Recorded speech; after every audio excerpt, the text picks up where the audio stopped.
اسی لیے فرمایا من قام رمضان ایمانا و احتسابا غفر له ما تقدم من ذنبه، جس نے رمضان کی راتوں میں قیام کیا اس کے سابقہ گناہ معاف کر دیے جاتے ہیں۔ محترم معزز سامعین کرام، رمضان کی رات کے قیام کے بارے میں ہم ضرور جھگڑتے ہیں۔ ہم یہ کہتے ہیں کہ تراویح 8 رکعت ہے، 12 رکعت ہے یا 20 رکعت ہے۔ ہم یہ بھی کہتے ہیں، کوئی تو کہتے ہیں کہ تراویح اصل میں تراویح ہے ہی نہیں، یہ تہجد کی نماز ہے۔ یہاں ہم قیام اللیل کا نبی علیہ السلام نے ہمیں ترغیب دی ہے، قیام اللیل کا حکم دیا ہے کہ آپ میں سے جس نے رمضان کی راتوں میں قیام کیا اس کے ماقبل گناہ معاف کر دیے جاتے ہیں۔ خود آقا علیہ السلام کا یہ کہ ایسا عمل تھا کہ نبی علیہ السلام رات بھر جاگتے، گھر والوں کو جگاتے اور رات کا بہت تھوڑا حصہ نبی علیہ السلام آرام فرماتے تھے۔ تو اب وہ ذات کہ جو دونوں جہانوں کے سردار ہیں، وہ کیوں اتنا کوشش کرتے، کیوں اتنا عمل کرتے ہیں؟ وہ ہمارے لیے تھے، وہ اپنی امت کو دکھانے کے لیے تھے۔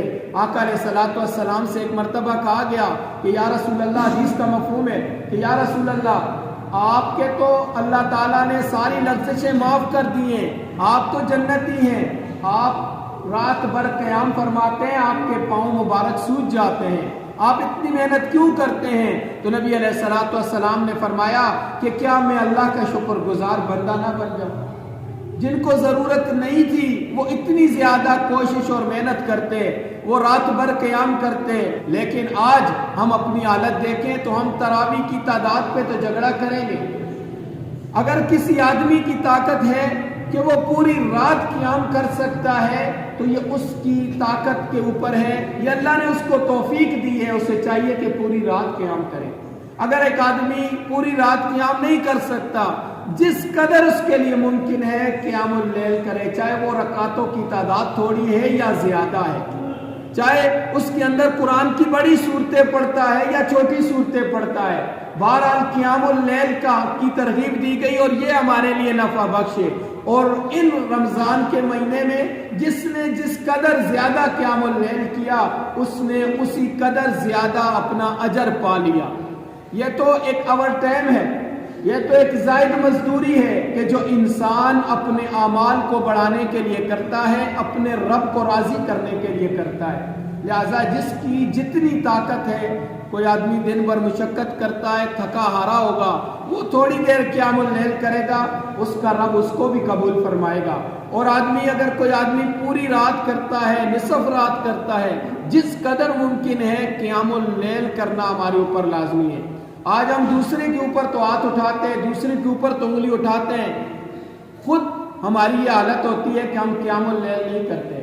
اسی طرح رمضان کے اندر ہمیں اپنے محلے داروں کا، اپنے رشتہ داروں کا اور دوسرے لوگوں کا خیال کرنا ہے، جو غریب ہے، جو نادار ہے، ان کی مدد کرنی ہے۔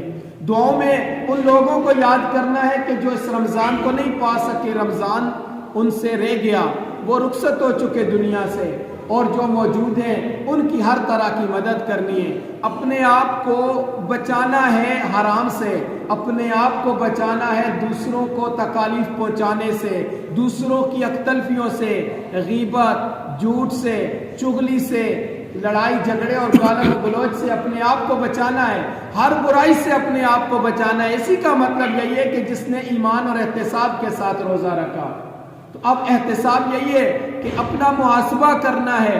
ہر عمل اور ہر کام سے پہلے ہم نے سوچنا ہے کہ کہیں اس عمل کی وجہ سے میرا روزہ ضائع تو نہیں ہو جائے گا، کہیں میرا روزہ تو خراب نہیں ہو جائے گا۔ لہٰذا اس حالت میں جس نے رمضان کا روزہ رکھا تو فرمایا غفر لہ ما تقدم من ذنبہ، او کما قال علیہ السلام۔